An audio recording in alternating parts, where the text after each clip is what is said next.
So what we're going to do, guys, is we're going to switch gears a little bit, but it really goes to something that David was saying, and that is that the positive impacts of nature are often passive in nature. You don't have to do anything. Nature does it for you just by looking at it. And one of the wonderful things that I notice when I'm out weeding or monitoring biodiversity on that MD Anderson prairie is sometimes you'll just see a caregiver sitting on a bench staring kind of blankly into the prairie. And you know that that prairie is doing the job that it was built to do. You don't know what they're thinking. You don't know the terrible things they probably went through that day, the hard decisions they had to make, the people they lost. But they know that they can come there for a little bit of peace, and that's a really beautiful and powerful thing. So, given the nature of this that nature has a passive benefit, you don't have to do anything. Our next speaker is going to speak very much to this issue of creating better looking places. If really nice looking nature has a positive impact, it's been shown through a lot of research that a lot of concrete and ugly does damage to your self-esteem and other things. So it works the opposite way too. And Ann Culver is going to come up in just a second after I introduce her, but her group is working to make a more beautiful Houston that people would like to look at, amongst other things. So she is the president of Scenic Houston, which is a nonprofit that promotes more visually appealing streetscapes across Houston, and is also serves as the executive vice president of Scenic Texas and is the executive director of a statewide Scenic City certification program. And she's a graduate of Texas A&M University and the South Texas College of Law. We're very excited to have Ann Culver. Thank you all very much. My conversation today. For you here. Sorry. Oh. And where do I click? Here's your clicker right here, though. I can just do this, right? You can do that. That'll forward it for you. Right there. That down button. Down button goes forward. Yeah. Okay. There you go. Great. Thank you all for being here today. As Jaime introduced me, I am with an organization called Scenic Houston. We're a 501c3. Our mission is to improve and enhance the visual character of Houston. So much of the prevailing impression that a visitor or a resident has of Houston is the snapshot that you see through a windshield. We feel strongly that for a city like Houston that's built horizontally, lay down on the freeways and the highways, that our streetscapes should be visually attractive. The pathway between destinations should be as attractive and thought-provoking and invigorating as those destinations like the Prairie at MD Anderson or the Bayou Preservation Projects or the glittering architecture of downtown as a few examples. So we fall in a little bit of a niche in the gamut of what y'all are talking about today. We are very interested in walkable, attractive streetscapes that are as appealing visually as they are functional to move wheeled conveyances. Okay, so those of us that live in Houston, we know Houston, we can read it. I can drive anywhere I want to in Houston, and it's gorgeous. It's green, it's treed. There is a nice relationship of signage to the built architecture. People are walking, so this is part of what we know. And even this is part of what we know. This is on the Southwest Freeway. This is part of a designated scenic district. And this is the result of TxDOT funding through the Green Ribbon Program. Because this was a new project when 59 was suppressed, TxDOT then kicked in the funds for this greenery. And look how gorgeous that is. Doesn't always look this pretty right now. It's not that flowery, but it's very, very green and lush. But I was able to walk here today. I live in this neighborhood, so it's easy for me to say. I have that sort of smugness that I live inside the loop, and most of my path is inside the loop. So what about those of us who have never been to Houston before? We drive in to go to take our kid to see if they might want to go to U of H, seeking Tier 1 status, or maybe we're a potential job creator. And the first thing we see, this is your welcome to Houston. When you come in from some of the airport corridors, you don't get the greatest impression of Houston. But But who says that there isn't a Welcome to Houston sign on Broadway? That billboard right there is for Ritz Cabaret. It says Welcome to Houston right above where it says Ritz. So a long-term, long vision project of Scenic Houston is to improve the first impression, the visual impact, that only lasting first impression you can make of Houston, which is our entryway corridors. We have had a project that really sort of fell in Scenic Houston's lap, and that is a project to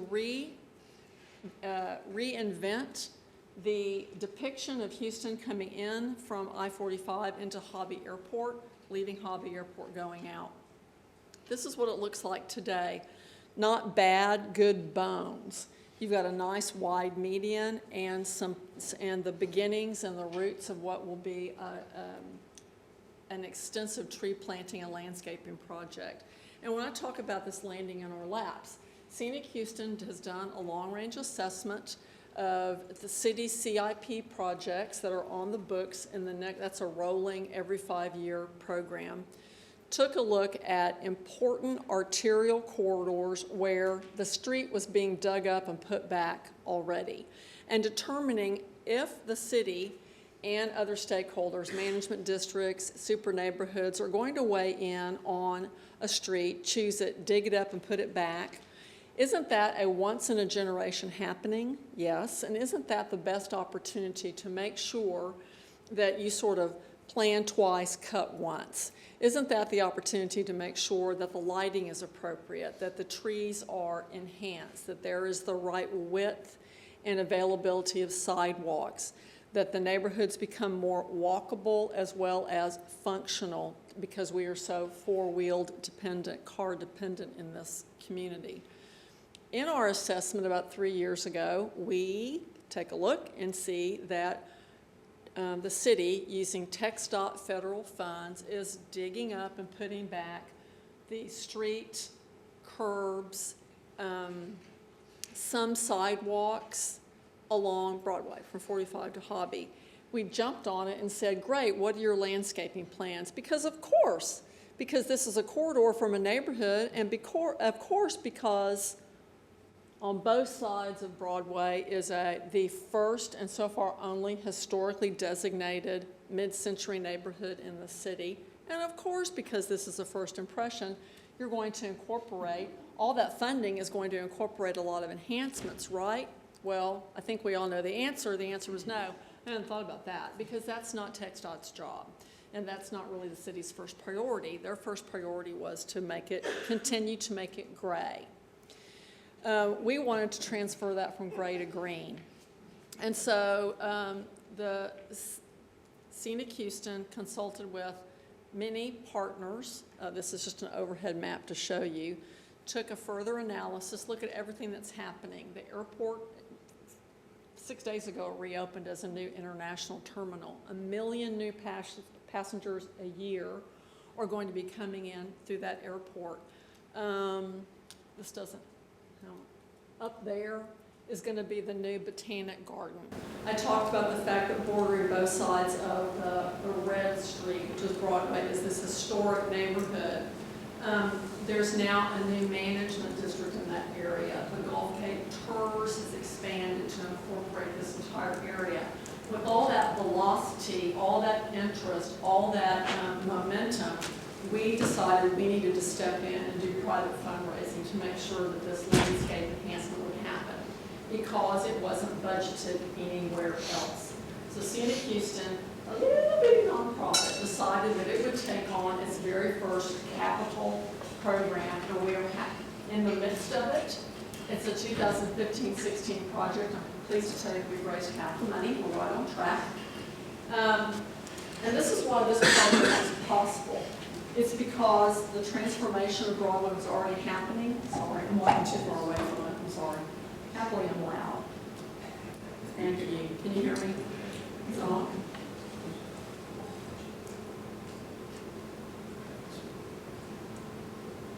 Hello, hello. Let me just get closer to this. Sorry, I just won't walk around as much. And I told you that there are all these other complementary projects. The airport expansion. The airport actually has taken Typically, the boundary of the airport stops at its, how do I describe it? It stops right at the border. But the airport got FAA approval to extend itself to the other side of Airport Boulevard. Let me go backwards. So typically, you see the green that says Airport Boulevard. Typically, the airport border will be on this side. They actually extended their boundaries to the other side. The airport is also doing extensive landscaping along Airport from Telephone to Monroe using the same landscape architect that Scenic Houston has engaged, so there is a symmetry and a flow to the appearance. I told you about the Gulf Gate Tours expansion, the new airport management district, and the fact that you've got the city and the federal working together on rebuilding the street. We determined that all these essential elements were in place and that we could go forward. There's already a comprehensive landscaping plan. You've got those coordinated design concepts. You've got really broad-based community support. We have been part of a number of major community outreach meetings to get feedback, support, comment from residents. And then another aspect to it is Scenic Houston's really the best position to raise these funds. We're a long-lived but small nonprofit.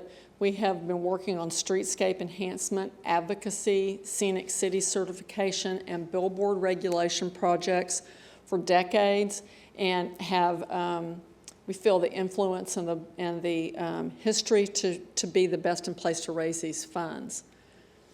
This right now is a look at what, as you're leaving Hobby Airport, this is already what it looks like. This entrance with this canopy of palm trees has been planted by the airport authority itself. I bet you in any room of this size made up like this, you're going to have palm tree lovers and palm tree haters, so I'm not going to comment on. I don't think palm trees offer a lot of shade. However, remembering that this is now a new Hobby International Airport for flights that go to the Caribbean and northern South America eventually and Mexico, this palm tree welcome is a nice branding, marketing image for the airport property itself. And then going all the way down Hobby for 1.87 miles is going to be the rest of the Broadway enhancement. It's going to include, there are 334 existing live oak trees. We're adding another 440. They are being donated by Trees for Houston. They are currently growing in Trees for Houston farms. In other words, when we say we're going to do tree plantings on this roadway, it's not going to be a bunch of saplings. They're growing now and going to be moved as mature trees. There's going to be a decomposed granite walkway, ground cover on all of these wide medians to encourage that look of an outdoor, pedestrian, treed, walkable environment. And again, Jaime's the one that gave me the buzzwords, go from gray to green. Right now you've got very plain, rather barren, but wide medians that are now going to be turned into lush, well-lit, decomposed granite, and if we raise enough money, a certain understory, additional landscaping that's going to go under them. We've worked with Centerpoint. Centerpoint has a new LED sort of Art Deco profile street lights. Right now, if you go down Broadway, those lights are, there's one here, and there's one there, and there might be one up there, and that one might work. They're going to march like pairs of soldiers all the way down. There's going to be better lighting. If we raise enough money, there may be sight lighting up in the trees, and of course, all of that is for health and safety and to encourage outdoor use of the walkway 24/7. And I go back to our partner, the management district and the airport system itself. When you become an international airport destination, you don't just run over there and hop on the plane to go to Austin like I do. Folks are going to be coming from across the country, will come, maybe have to spend the night before they take an early morning flight the next day. This is going to, we believe, be a revitalization and a catalyst not only to reinvigorate the existing neighborhood, but we do believe it's going to create new commercial and job opportunities for, as the airport grows, hotel, possible more retail, street-level retail, and coffee shops, and we hope a cafe where people have wine, looking out at a nice new boulevard. And I want to make one more point about this project. This is a historic workforce neighborhood. As you go down Broadway, you see it's all multifamily housing, some commercial that's a little tired. There was a nice article about this project in the Chronicle in March or April, and I was quoted as saying it's a tired neighborhood, and it is. And you know how Houston grows west? And this is a neighborhood that houses this airport. It's not too far from the port. It's not too far from U of H and TSU. It's not very far from downtown. The houses are still relatively affordable for a young family. This is an area that needs impetus, refreshment, revitalization. It does not mean that Scenic Houston's intent is to support a regentrification that chases everyone away from their affordable housing and away from jobs, which can happen in growing metropolitan areas. Our funders and our donors are very interested in this being a revitalization of an existing neighborhood and respecting the integrity of the current citizens, the current workforce, the current family mix, and the current diversity. And we believe that we are an integral part of that in creating a more green, lush, walkable community where people care. Just like what we talked about with the prairie, anywhere where you have a nice green grass and plant some trees, there's a message that somebody in this neighborhood cares, whether it's internal or external. And that's really what Scenic Houston's all about. And I want to make a point to convey that message, because when I use the words refresh and revitalize and management district and tax increment reinvestment zone all in one sentence, it can sometimes paint a different picture to some audiences than others, and I want to reinforce that this is just to refresh a historic neighborhood and really make it seem less tired. Okay, that's the story on Broadway. If you drove out there right now, you would go, really? This is your enhancement project? Because it is literally being dug up with a bulldozer right now. We are coming behind it. You will see the evidence of all of our work in 2016. Most of it's going to happen about the second and third quarters. We won't be swept up, finished, and put the tools away till right at the end of 2016. Guess what comes right after that?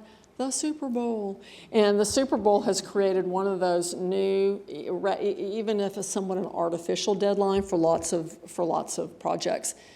We're not doing this because of the Super Bowl, but it's going to fall in nicely, and it's going to give a really nice appearance to this entranceway when the eyes of the media and the eyes of the world do turn to Houston in early February of 2017.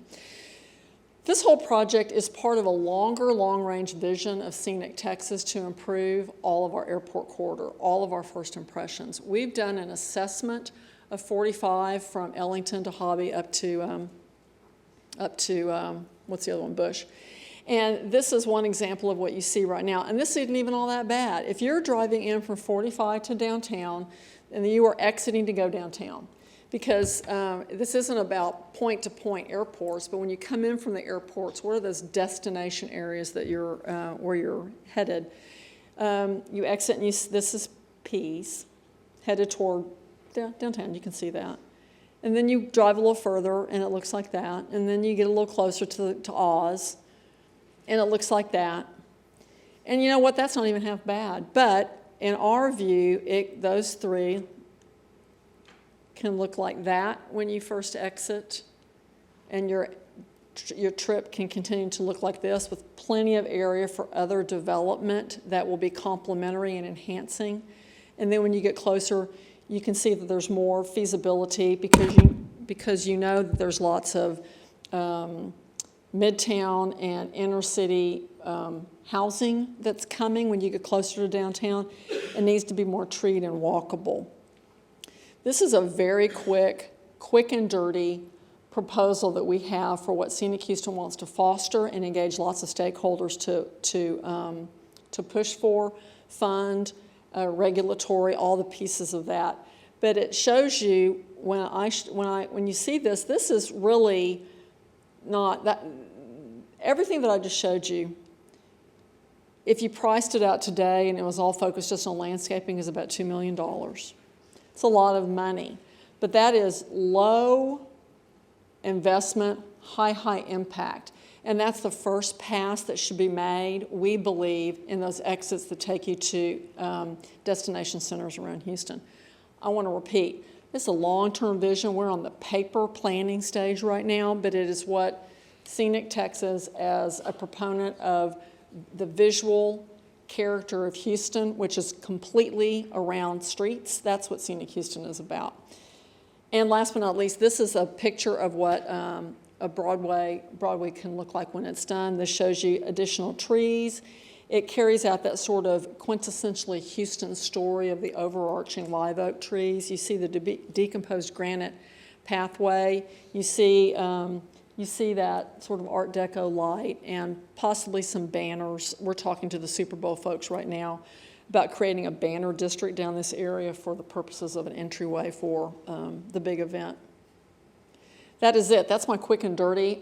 We are www.scenichouston.org. You can look at our Streetscape resource guide, the Airport Corridor Project, the Broadway Project, and our Scenic City Certification Program. That's a statewide program. There's 14 partners. Scenic Houston administers it, and what we do is cities apply for a 360 evaluation against a set of model standards for public roadways and public spaces. And that project very much encourages and incentivizes cities to do these open spaces, retention ponds, all of these things that you were just talking about is very much encouraged in that program. So those are really our 4 marquee projects, and I encourage you to go to our website and learn more about them. And Jaime, I can take questions or I am done. We have time for questions. I like to do it fast. Questions or comments? Yes, ma'am. What role does City Houston play in this? Houston First.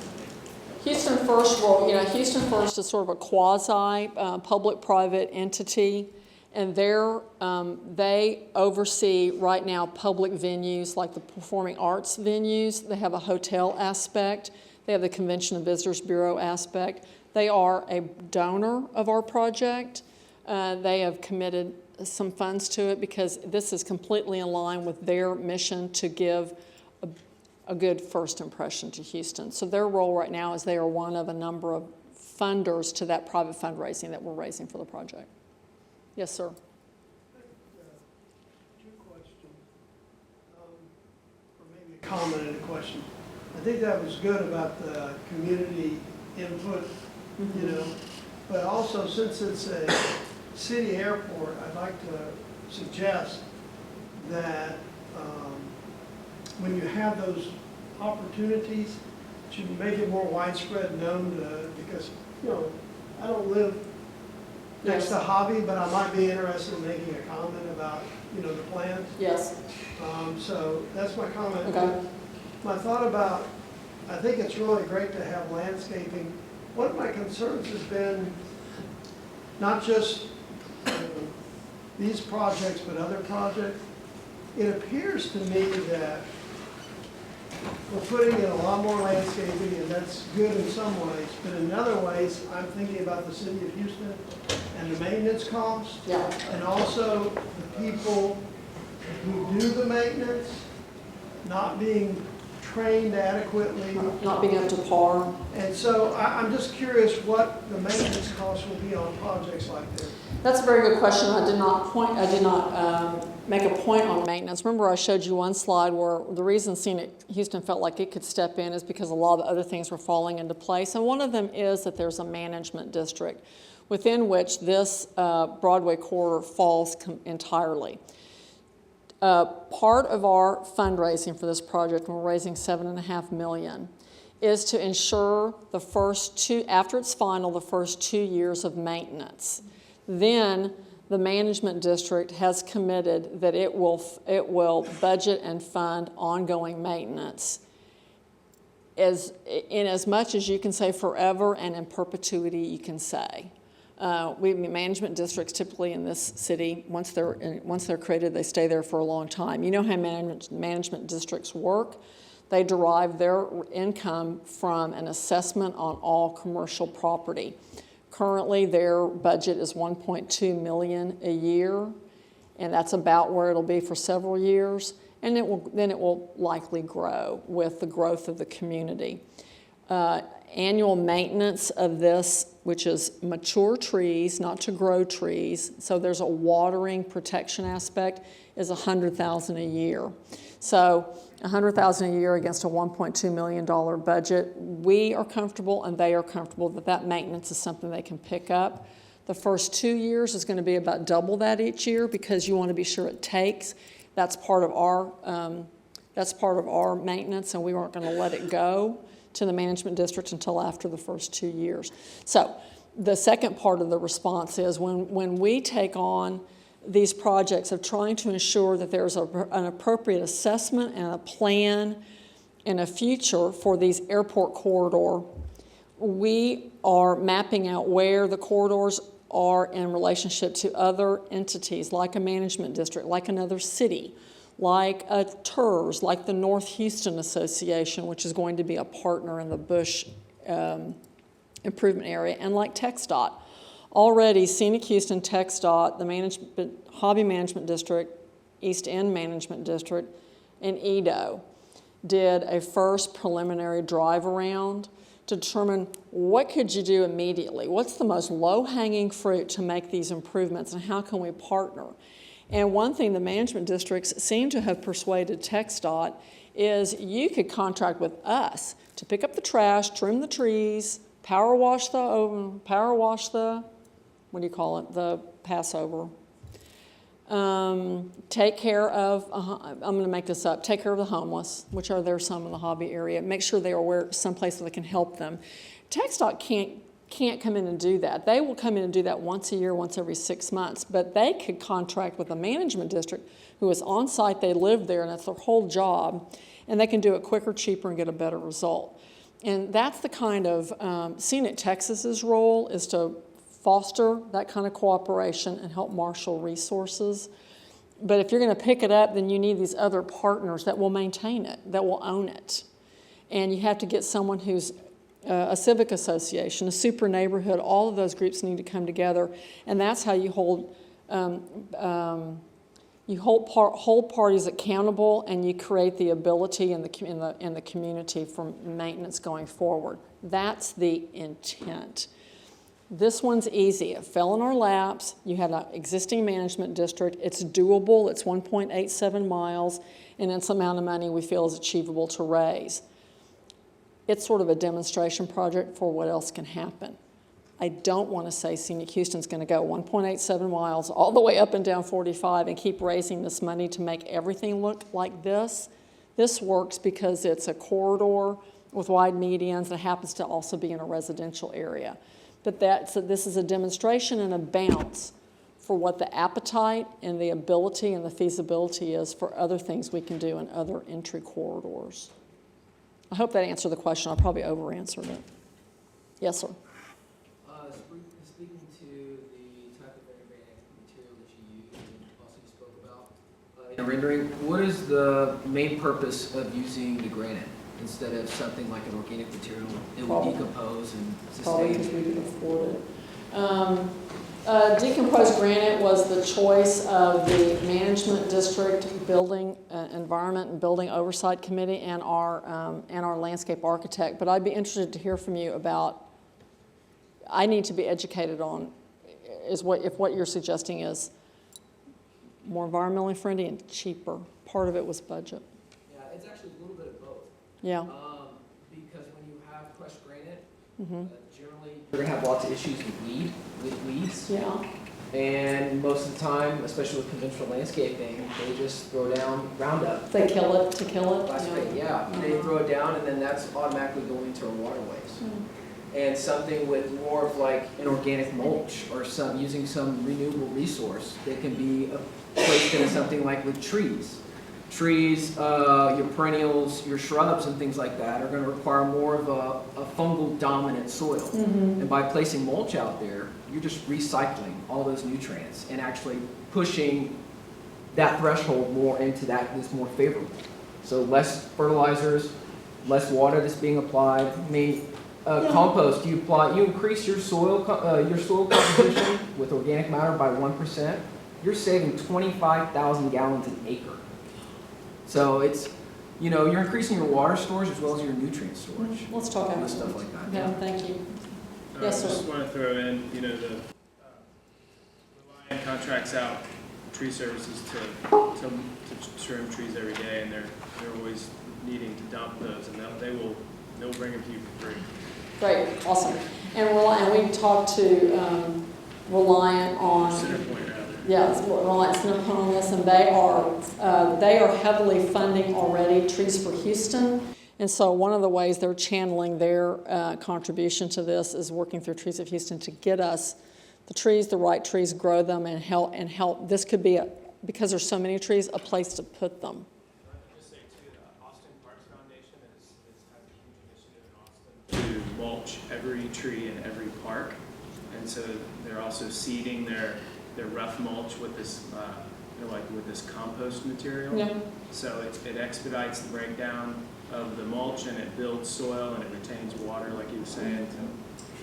So that'd be a good model too. I'd suggest. And I'm gonna go straight back from here and talk to the landscape architect about all this, because I need to learn too. Yes, ma'am. But also, I want to bring up the plant palette, because here it's conceptual, so we're looking at Very conceptual. a bunch of plants that would maybe not provide habitat. Right. So I'm assuming primate would be talking to you at some point, and, proposing, but a lot of the native plants, and then over time, they're gonna need less maintenance because they want to be here rather than being. Instead of having to constantly pay for trimming and all that. No, I get that. This is very conceptual. It's going to be very, very tree heavy, and then frankly, the path part is to encourage it to seem walkable.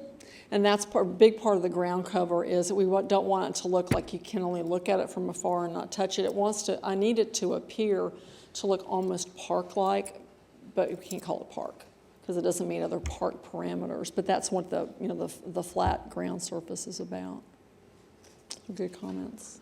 Other questions or comments? Yes, ma'am.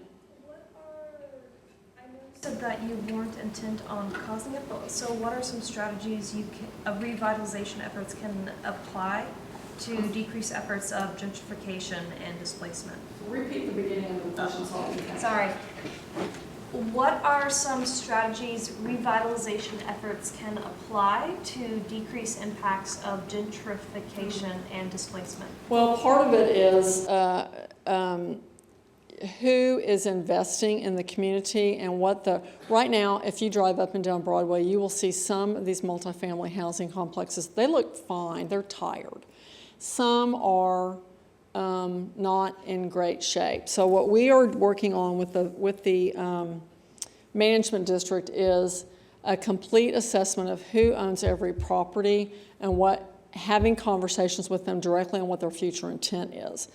Starting from the hobby end, headed out Broadway, there is a new owner of 73% of all the units that have an address on Broadway. That's how many units they own, and they account for, if you measured all the way up Broadway and back, they account for about 30 or 35% of the linear feet. We have, from the very beginning, because we had contacts and knew that they were looking at this property, we've been able to step in, talk to these new owners, really and truly explain to them the neighborhood, understand their investment, understand their interest in urban vitality, and have really found a winning combination and winning partnership with these folks because they want to absolutely keep this as healthy, habitable, family workforce housing. That in turn, they are in turn becoming a model and someone we can turn to the other property owners up and down the street to say, with low investment, high impact, these property owners are doing X, Y, and Z with entryway and lighting and setbacks and making sure that plantings don't mask bad actors but make it be welcoming into the community. We are now able to show other property owners what those folks are doing, and it helps, we hope, to create sort of a echo effect of what others will do. We also are very interested in encouraging these and all property owners to have many of them, because there's massive thousands and thousands of apartments, convert some of their space to maybe a walk-in clinic, military veterans housing, some sort of convenience store aspect. This is a bit of a food desert area. It's not really fair to say that because there's a grocery store that used to be a Randall's. We're hoping that through the management district there will be connections with the commercial property owners as well as what I'm talking about with the residential, and you will start to see an uptick in what the mix is that can be offered in that neighborhood. But right now there are tens of thousands of people that live in those apartments. They've been there a long time, they're stable, but it needs to be healthier. This new property owner told us that they went in and did an assessment, and they are right now busy flushing out the bad actors that are residents, and one guy had an arsenal of weapons.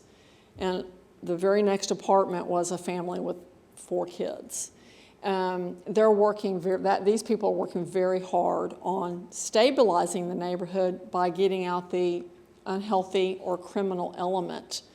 One of those apartments, those are the old Harold Farber apartments, has like a dozen swimming pools.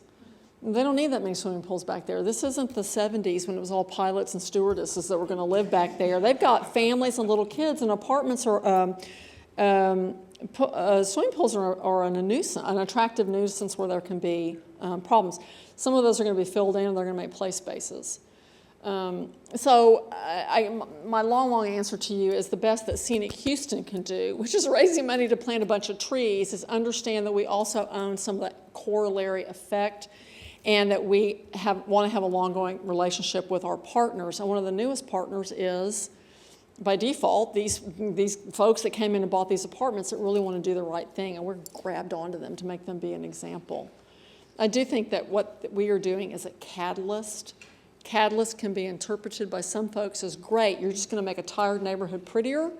Catalyst can be interpreted by some as great, you're going to tear the whole thing down and make it be like Upper Kirby. And depends on who you're talking to, the vocabulary can have different meanings. You've probably all had that experience before. I hope that was responsive. Again, I spend a lot of time talking, but I'm here afterwards if you want to have more questions. Other questions or comments? One question, and then we're going to move on to the next speaker. This is great. Thank you. I was wondering, hi, nice presentation. My former neighbor down the hall in my office building. I was wondering if there are any plans in the implementation to utilize youth as part of the workforce and use this as a workforce development opportunity for young people in the city, perhaps for this summer, for instance. The straight up answer is no, that hasn't been discussed. You mean like to do the plantings and things like that? Maybe, I don't know. These plantings are going to be big bulldozers that put full-grown trees in. I'm not sure, honestly, that there is going to be an opportunity like that. I will tell you that anything that's outdoorsy ought to be an opportunity to create jobs and bring youth out. And it's certainly something that I think in that ongoing maintenance, to me, this is not just to me, this is going to be a construction project, but ongoing maintenance, I can see in the out years that might be a great opportunity. I would have to say no in the beginning, because it's going to not be just planting, it's going to be like bulldozers and construction. It seems to me, at least in the ongoing piece that you're describing, that it would be a wonderful opportunity to connect our youth to efforts that are being made in their city. In their backyard. Well, in their think, backyard. well, think of all, think of Or the front kids. yard. Well, think of the kids and the families that live in these apartments. I agree. This is a way for them to not, right now, they're a little hunkered down in a bunker mentality. And this needs to, we're trying to turn it from inside out, literally. I'm going to be honest, I think that's a future project. But I think we should connect you probably with the management district because they ought to be positioned for that. They ought to be positioned for that. After we're out of the picture, there's going to be a sustained effort that the management district will carry on in perpetuity. Thank you all very, very much for coming and giving me the opportunity.